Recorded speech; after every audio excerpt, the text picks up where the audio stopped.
Olá pessoal, eu sou o Fernando Rocha, esse é o nosso Saúde e Bem-Estar, o programa está começando agora e como sempre está ótimo, imperdível. Sabe o que a gente vai falar? A gente vai falar sobre problemas da linguagem, isso afeta muito a nossa qualidade de vida. Vamos falar sobre gagueira, vamos falar sobre problemas de audição que está também relacionada com a nossa comunicação. A gente fala sobre gagueira e depois sobre diagnósticos de surdez no segundo bloco, está começando agora.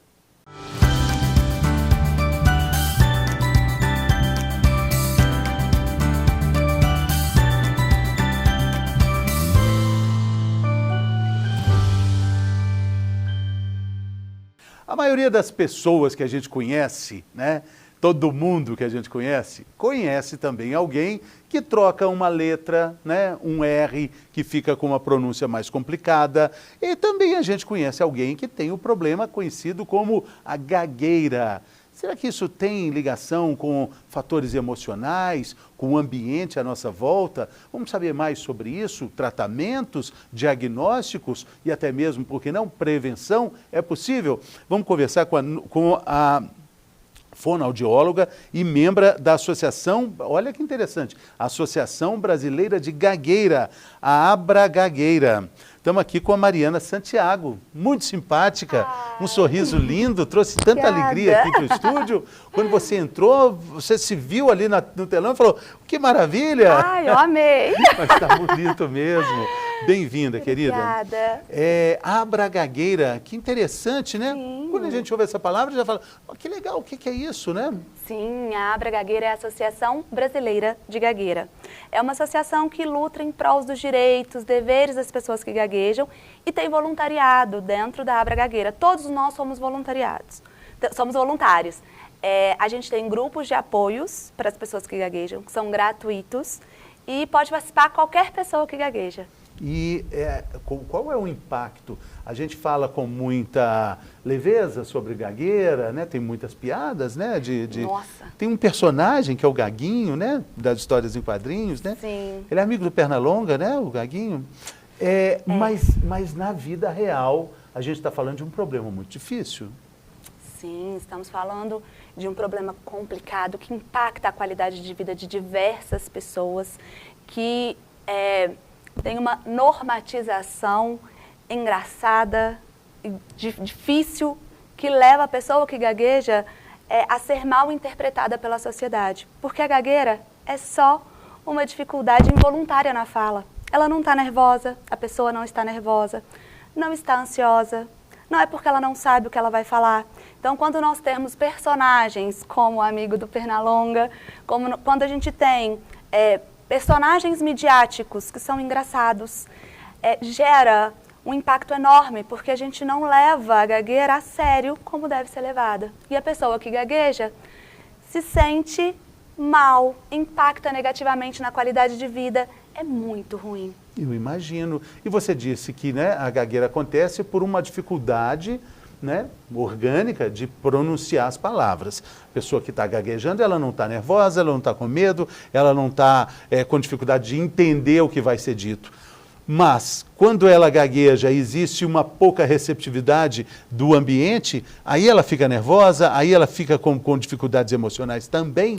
Então, acho que para lhe responder, eu preciso te responder primeiro o que é gagueira. Que a gagueira é um distúrbio da fluência da fala, que se enquadra dentro da linguagem.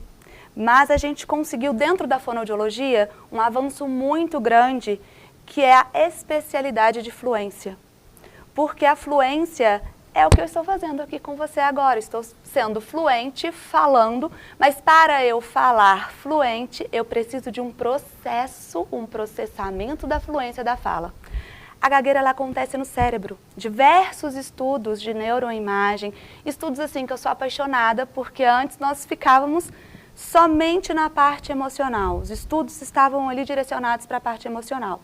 Mas agora não, a gente consegue ver quais são as áreas cerebrais responsáveis pelo processamento da fluência da fala e quais são as áreas que estão afetadas na pessoa que gagueja.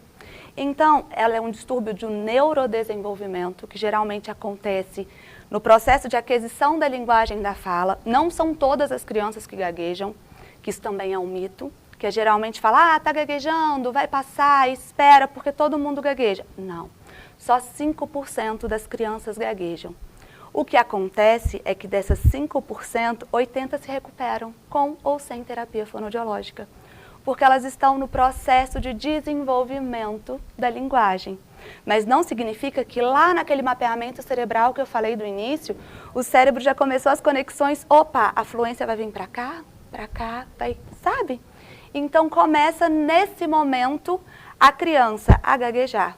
E aí, por isso que é importante, você falou de prevenção, fazer intervenção precoce, porque quanto antes eu olho, eu avalio, passa por uma avaliação de um fonoaudiólogo especialista em fluência, eu determino quais são os fatores de risco que aquela criança tem de continuar gaguejando ou de entrar na probabilidade dos 80% que vão ter remissão. É complexo, né? Complexo. E, na verdade, eu falei sobre prevenção, eu estava perguntando, existe prevenção? E a resposta é sim. Claro, a prevenção para gagueira é a intervenção precoce. Cérebro de criança é a coisa mais linda do mundo. Não somente para o tratamento da fala, da fluência da fala, mas para tudo, aprende. É plástico.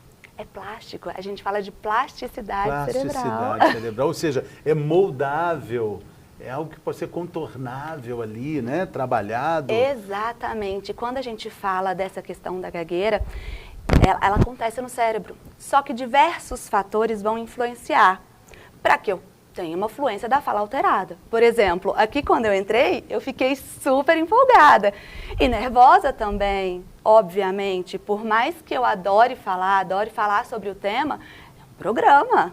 Então, a minha fluência vai estar alterada. A diferença é que eu vou ter disfluências que são comuns a todos os falantes. A pessoa que gagueja, não. Ela vai ter a gagueira mais evidente. Por isso que se fala que a pessoa está nervosa ou ansiosa, porque todo mundo vai desfluir. As reações fisiológicas do corpo de uma determinada demanda comunicativa, sempre quando eu tenho uma demanda comunicativa aumentada, eu vou ter minha mão. Posso ter minha mão ali gelada, eu posso ter uma fluência afetada, por que não? Eu posso esquecer o que eu vou falar. Sim, sim. Então, isso perpassa da fluência, ali daquele processamento da fluência. Na gagueira, não. Eu vejo a gagueira. Agora, mas como é que, Mariana, as pessoas, existem casos, né, de cantores gagos, atores gagos. Como é que esse processo acontece de forma perfeita na música, no texto, e no dia a dia acontece o atrapalho? Sim, ótima pergunta. A gagueira está lá no cérebro, lembra? Está lá no cérebro. Lá no cérebro. Quando eu canto, eu uso um outro processamento cerebral. Sai da minha área. Porque é fato, existem cantores gagos? Claro, existem muitos cantores gagos, atores gagos, enfim, apresentadores que são pessoas que gaguejam. Muitos, e isso não impede. A pessoa que gagueja, ela pode ser o que ela quiser, porque a fluência é uma habilidade treinável. A gagueira não tem cura. Não conseguimos prometer que aquela pessoa não vai desfluir ou que ela não vai errar. Mas ela pode ser o que ela quiser. E aí, quando a gente pensa lá no cérebro, no hemisfério cerebral, bem assim, vulgarmente falando, nossa parte esquerda é responsável pela nossa fala espontânea, a fala que eu estou tendo com você agora.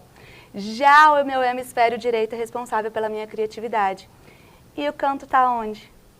Na criatividade. Sim, mas não corre o risco de acontecer um nervosismo, um ator numa noite de estreia, por exemplo, que fica nervoso, ele sabe ali jogar para o lado direito, a criatividade, a fala está organizada nesse hemisfério, mas o nervosismo não pode fazer com que a gagueira acione também por lá? Claro que pode. Aí temos uma outra vertente. Lá na criatividade está a música, eu consigo colocar ali que a música está com a melodia, tudo pronto. Claro que um ator também vai passar por essa parte da criatividade e tudo mais, mas são falas. Ele vai ter que memorizar uma fala, ele vai ter que memorizar uma entonação. Concorda que a entonação de um ator, quando ele está falando, atuando, é diferente de uma entonação da pessoa que está cantando? Então pode sim, o ator ele pode sim errar, desfluir ali, pode. Mas não é tão comum, porque quando eu estou atuando, Eu tenho aqui, ó, uma projeção vocal diferente. Eu tenho uma articulação diferente. Muda. É interessante mesmo. E aquela história, né, que aqui em Minas tem muito disso, eu escutava muito minha mãe falar isso, os meninos brincando de falar gago, né? Assim, não fica falando de gago que você vai virar gago. Ixi. Isso existe? Não.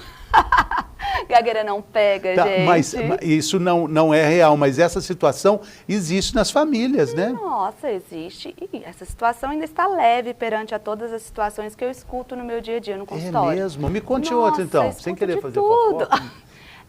Colocar pintinho para piar na boca. Oi? Dar susto. Colocar o quê? Pintinho, filhinho da galinha. Vivo? Vivo, para piar dentro da boca. Para piar dentro da boca? É Meu muito Deus grave, do meu céu. filho. Até exorcismo já chegou. Da pessoa que falou, fiz até exorcismo para gagueira. Olha que absurdo. O senso comum é muito grave, muito grave. Imagina a pessoa que passou por todo esse trauma, porque acaba que gera um trauma. Imagina Sim, a pessoa sim. tomar um susto, pegar um pintinho, sei lá, seja o que for. Susto, porque é a mesma teoria do soluço, que para parar o soluço precisa tomar um susto. Sim. Gente, aí as pessoas viviam assustando os gagos. E isso assim, se nós pegarmos, ou no dia de hoje, a gente ainda tem senso comum. Por isso que a gente tem que ter espaços como esse, para falar de gagueira, para a gente desmistificar, porque é muito difícil falar de gagueira. Por muito tempo, aprendeu-se que não podia falar de gagueira. Se a criança está gaguejando, não pode dar consciência para aquela criança da gagueira. Mas se ela tem consciência, por que a gente não vai falar sobre a gagueira? Então nós temos que falar, não temos que ter medo de escutar uma fala gaguejada. Tem essa rede de apoio, né? A gente sempre que fala sobre assuntos assim mais delicados, a gente fala das redes de apoio, doenças raras, síndromes, né, variadíssimas. As redes de apoio ajudam as famílias, os pacientes. Com relação à gagueira também existe isso. Onde é que tem essa visibilidade? Tem alguns nomes que você pode falar de pessoas que levantam essa bandeira? Claro, dentro da Abra Gagueira, a gente tem uma associação para pessoas que gaguejam, que é para falar de gagueira. E temos encontros nacionais para pessoas que gaguejam, que esse ano a gente teve em Campinas, após a pandemia, foi o nosso primeiro encontro presencial. Então são grupos de apoio, onde participam somente pessoas que gaguejam, que são moderados por um moderador, que pode ser um fonoaudiólogo ou uma pessoa que gagueja, e que vão ali discutir, falar sobre gagueira e ter todo esse apoio. Mas nós temos também pessoas que são pessoas que gaguejam e que têm alta representatividade. Uma dessas pessoas é o presidente dos Estados Unidos, que é uma pessoa que gagueja. O presidente dos Estados Unidos, Exato. o Biden. Exato. E ele é uma dessas pessoas que participam de associações dentro do país dele, veste a bandeira, tem muitos videozinhos de crianças que são empoderadas por ele. Então, quando eu falei que a pessoa que gagueja ela pode ser o que ela quiser, literalmente, um discurso presidencial. Até mesmo o presidente dos Estados Unidos, né? Tem um famoso, né? O discurso do rei fala sobre gagueira. Aí nós estamos falando da Inglaterra, né? Sim, sim. Outra pessoa de poder. O rei? O rei. O rei da Inglaterra, antes da Rainha Elizabeth, Antes né? da rainha, o pai dela. O pai da Rainha Elizabeth era dela. gago. E aí tem a história do discurso, né? Que ele conseguiu fazer também, né? Sim, sim. Interessante. Então, na hora que a gente fala, que você fala assim, ele conseguiu fazer, a pessoa consegue, entende? Ela vai falar, ela vai ter uma fluência, ela vai conseguir treinar. Claro que depende da variação dos níveis Isso que eu de ia te perguntar, gagueira. os níveis de gagueira. Sim. Como é que você define? Os níveis de gagueira é ser o tempo que você fica numa sílaba, numa letra? Como é que é? Nós temos avaliações, protocolos padronizados internacionalmente, onde a gente avalia o índice de disfluência, o índice de descontinuidade, onde a gente avalia a fluência da fala. Então, a gravidade ela é feita por esses protocolos. Então, a gente avalia quais são os tipos de disfluência que tem. Quando eu estou falando de disfluência, mas eu não expliquei o que é, né? Por favor. Então, vamos lá. A gente tem disfluências, é tudo que interrompe o fluxo contínuo e ininterrupto da fala. Então, eu estou falando com você, eu posso disfluir. Tudo que interrompeu o meu fluxo contínuo é uma disfluência. Os es, nes, são tipos de disfluências comuns, que todos temos. Revisões, eu falo uma palavra, opa, percebi que eu estou falando errado, falo outra. São disfluências comuns. Agora, a pessoa que gagueja, ela vai ter as disfluências que são típicas da gagueira e que só aparecem na fala da pessoa que gagueja, que são bloqueios, bola, que são repetições, bobobola, prolongamentos, você, pausas muito longas, repetições de palavras monossilábicas, mas enfim, essas 3 disfluências típicas da gagueira são as que a gente evidencia e consegue fazer um diagnóstico, opa, não fonoaudiólogo, mas a pessoa ali consegue olhar, opa, essa criança precisa de uma intervenção precoce, que repetir não vai fazer parte do processamento natural. Ter força também não. E quando a gente pensa, Mari, às vezes tem a pessoa que às vezes gagueja e tem os tics, os famosos tics, que na verdade não são tics, são concomitantes físicos. Quando eu tenho aquela falha, porque a gagueira é uma falha no processamento motor, então eu vou ter uma dificuldade ali. Quando meu motor falha ali, travou. Ou eu posso repetir. Eu sempre gosto de fazer uma analogia da caneta, que às vezes a caneta não está pegando para a gente pensar no motor. Qual que é a primeira coisa que você faz quando essa caneta não pega? Antes disso, a gente faz outra coisa. Escreve de novo, Escreve força. de novo, repete. É. Então, aí vem as repetições Repete. a partir de um ato motor que falhou. Depois que você repetiu, o que você faz? Bom, repetir umas 2 vezes, eu dou uma sacudida nela. Você coloca força, a gente coloca força ali, isso, risca, ou escreve com mais força, aí vem os bloqueios, aquela força que tem. Às vezes, tem pessoas que gaguejam que precisam de colocar mais força do que isso. Aquela força, às vezes, que a gente coloca na caneta, que até risca a parte de trás. É o tique. Esses são os concomitantes físicos, que eu vou colocar tanta força que vai vir para o meu corpo. E assim vai. Aí depois eu venho, balanço a caneta para minha tinta descer. E depois vem uma emoção, depois vem uma reação. Eu amo as minhas canetas, eu choro, fico triste. Mas tem gente que não, tem gente que fica com raiva e depois vem a reação. Eu chorei, fiquei triste. Alguém pode pegar, jogar a caneta fora. Então, o emocional vai influenciar? Sim, porque dependendo de como eu me sinto num determinado ambiente, pode influenciar. Mas não foi o fator causador daquelas disfluências típicas da gagueira. Não foi, de fato, não foi. Mas as implicações sociais disso são muito severas, né? Outro dia eu estava vendo um estudo sobre a falta de sorriso nas pessoas com cárie.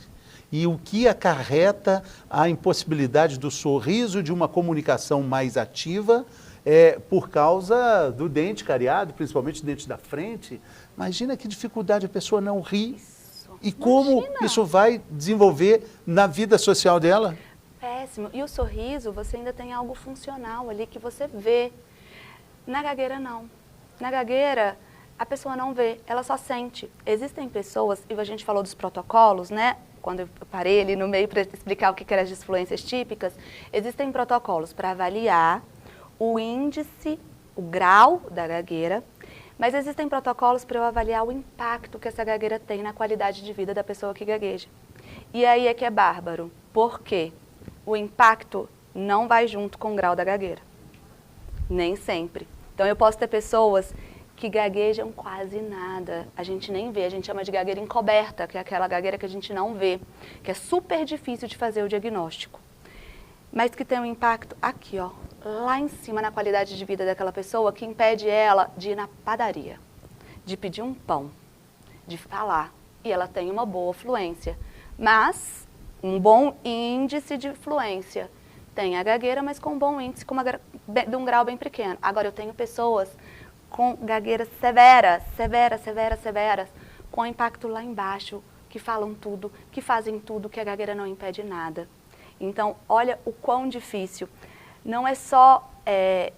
tudo é difícil, né? O não sorrir é difícil para a pessoa que tem cárie. Mas imagina uma coisa para a pessoa que a pessoa está sentindo e que não tem nada ali funcional, nada ali. Que ela só sente, impacta e impossibilita. Impossibilita tanto que às vezes algumas pessoas elas vão na padaria, por exemplo, pão é uma palavra difícil para a pessoa que gagueja. Ah, existem palavras mais ou menos difíceis? Existem fonemas, sons que são mais facilmente bloqueados, que têm mais força, que são p, b, k, g, que são sons explosivos, que a gente não controla o fluxo do ar. Então, é mais fácil de bloquear. O pão é um deles. Então, tem relatos de pessoas que às vezes vão na padaria pedir pão, conseguem pedir o pão. Volta com uma rosca ou com alguma outra coisa, mas não consegue pedir o pão da padaria. Porque também isso é uma coisa muito interessante, que a pessoa que gagueja ali, sabe que vai gaguejar em alguns milissegundos antes, sabe que vai gaguejar, já troca a palavra rapidinho. Isso é horrível para a pessoa, que imagina você não falar o que você quer. Isso faz parte da realidade de quem tem a gagueira. Sim. E aí é bem complicado, porque ela consegue trocar aquela palavra por uma palavra sinônima, não vai gaguejar, mas também não vai falar o que a pessoa quer falar. E aí entra o treino fonoaudiológico, com terapias específicas para a fluência da fala, para a pessoa falar exatamente o que ela quer falar. Interessantíssimo isso. Dentro de tanta pesquisa, existe algum aspecto genético, alguma hereditariedade na questão da gagueira? Nossa, as pesquisas que nós temos agora, além dos estudos de neuroimagem, que são as meninas dos meus olhos, nós temos as pesquisas genéticas, que a gente tem muita pesquisa genética agora. E sim, nós temos genes para gagueira. Não é um gene só, não, são vários genes, mas não significa que a pessoa que tem esse gene, aquela criança, vai entrar nos 20% que vai gaguejar para o resto da vida. Então, a gente tem mapeamento genético, olha que legal, e a gente sabe que o fator genético de ter uma pessoa que gagueja de primeiro grau aumenta o fator de risco da criança continuar gaguejando. Mas não necessariamente aquela pessoa que tem um familiar de primeiro grau que gagueja, tem o gene da gagueira ali, vai continuar gaguejando. Quem está acompanhando a gente aqui agora e está pensando, puxa vida, até quando dá para tratar isso? Estão falando aí muito do diagnóstico precoce, mas adultos podem tentar reverter isso com treino, com terapias? Olha só, na criança eu consigo trabalhar, consigo entrar, talvez a criança entre dentro dos 80% da remissão, onde ela não continue gaguejando. O adulto não tem cura. Uma vez que ele começou a gaguejar, não tem cura, mas tem tratamento. Eu não consigo fazer a intervenção precoce que eu consigo fazer na criança. Mas tem tratamento. Mas tem tratamento, tem possibilidade de fluência. Qualidade de vida. Qualidade de vida, enfim. Se eu melhoro o impacto, se eu melhoro a fluência ali, acabou. A pessoa tem que se permitir. Eu sempre falo para um adulto que gagueja que é muito difícil se permitir gaguejar, porque a gente aprende que gaguejar é errado. E tem uma coisa que todo adulto faz quando a criança começa a gaguejar, pelo amor de Deus, ele não faz não, que é falar, para, pensa e respira. Todo adulto faz. Poxa, a criança está falando, mas tem relatos de criança que fala, poxa, eu estou pensando, eu estou falando ali, eu sei o que eu vou falar, eu estou respirando. Tem criança que chega até a falar assim, poxa, se eu não estivesse respirando eu ia estar morta. Interfere na fala.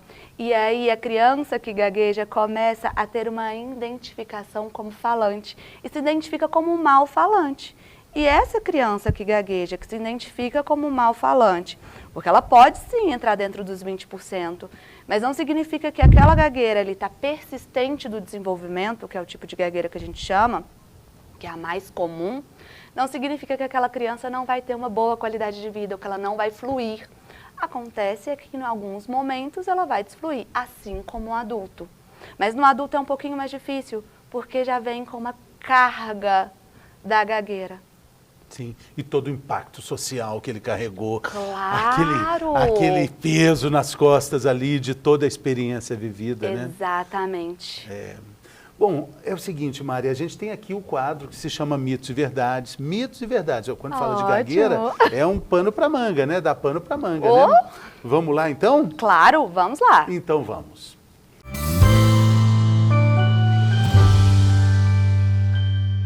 Mitos e verdades sobre a gagueira. A gente está aqui com a Mariana Santiago, fonoaudióloga, também membro da Associação Brasileira de Gagueira, Abra Gagueira. Vamos lá, mitos e verdades com a Mari aqui. Primeiro, fala a frase e você me diz, opa, tá certo, tá errado, ou em termos, tá bom? Combinado. Primeira é essa, a gagueira, Mari, é um hábito adquirido por imitação.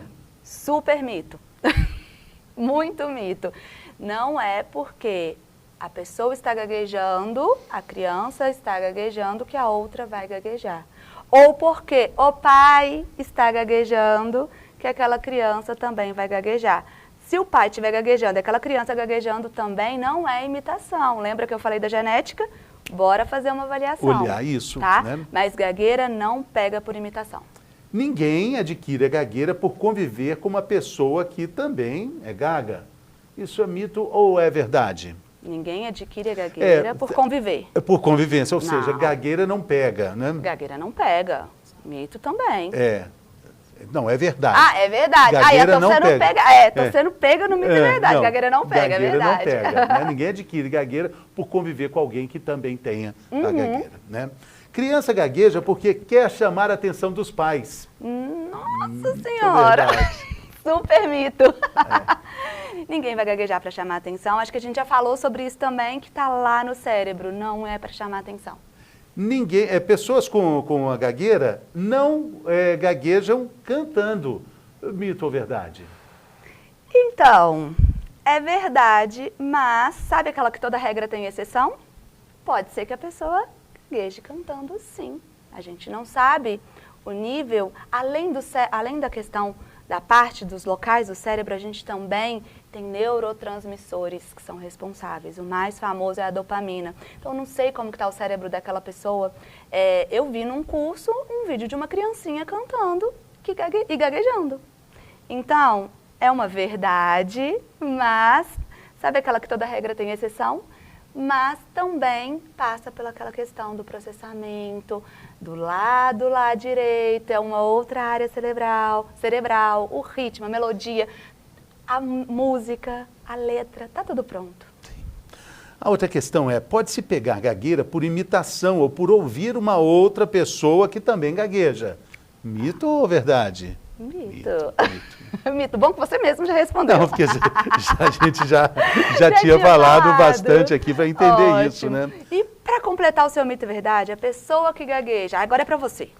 A pessoa que gagueja porque ela está nervosa ou porque ela está ansiosa ou porque ela não sabe o que ela vai falar? Então, agora eu aprendi com a Mariana querida, Mariana Santiago, que na verdade não tem nada a ver. Ela não gagueja porque está nervosa, porque não sabe o que falar, porque está aflita. Ela gagueja por questões que são além de tudo isso e que precisam ser compreendidas pela nossa sociedade. Coisa que a gente fez hoje aqui nesse programa. Exatamente. E posso completar uma coisa? Por favor, fica obrigada, aí. Não me você dá quer espaço trocar, já pra fica falar, aqui, não, você vai apresentar. Adoro. Nós temos mais quantos depois você pergunta a Lídia Bento, quantos programas tem ainda para apresentar? Opa! Você vai apresentar todos aqui, então. Ai, meu Deus, todos não, obrigada. Aquelas, né? Um a gente até aceita. A mão já fica... Ó, a mão aqui, ó, já congelou já, ó. Fala aí. Mas aquelas, Qual a gente empolga. Vamos lá. Qual que é a outra? É a importância da gente falar sobre gagueira, da intervenção precoce e a importância de falar sobre gagueira dentro das escolas. As crianças, elas passam a maior parte do tempo na escola. Então, se tiver algum professor aqui assistindo a gente, que eu tenho certeza que tem muitos. Claro que tem. Claro Absoluta. Que tem. Então, quando a gente fala de intervenção precoce, a melhor forma e a melhor pessoa para conseguir nos auxiliar é o professor. Porque a criança passa a maior parte do tempo na escola. E a educação continuada é muito difícil para esse professor. Então, ele precisa saber identificar para encaminhar. Para isso, nesse ano, foi lançado o primeiro livro de gagueira no contexto escolar, que eu tive a honra de organizar junto com os amigos Denis Batista, Simone Campellini, que é fonoaudióloga, e também a doutora Ângela Matilde. Todos estão com lá bonitinho. Maravilha. Como é que a gente acha tudo isso? Pela Abra Gagueira? Então, esse livro, pode me seguir nas redes sociais, que Fala eu vou dando redes direcionamento. @Mariana Santiago Fono. @Mariana Santiago Fono. Isso. Tá bom. E o site da Abra Gagueira tem o Instagram também? Tem, claro. E o livro também é da editora Booktoy. Então, na editora vocês também conseguem. Ele acho que se digitar no Google também já está disponível, sabe? Tá bom. A Abra Gagueira também, legal o site? A Abra Gagueira é @Abra Gagueira. E o site eu não sei de cor, Tá, mas gente. @abragagueira. @abragagueira, mas eu acho que é www.abragagueira.org.br, mas @abragagueira. Entra lá que vocês já vão encontrar. Mari, muito obrigado, viu? Eu que agradeço. Grande abraço para todo mundo Obrigada. lá de Ibirité, né? De Ibirité para o mundo. Aê. Viva! Obrigada de coração por abrir Valeu. esse espaço. A gente que agradece. Tá? Sempre bem-vinda.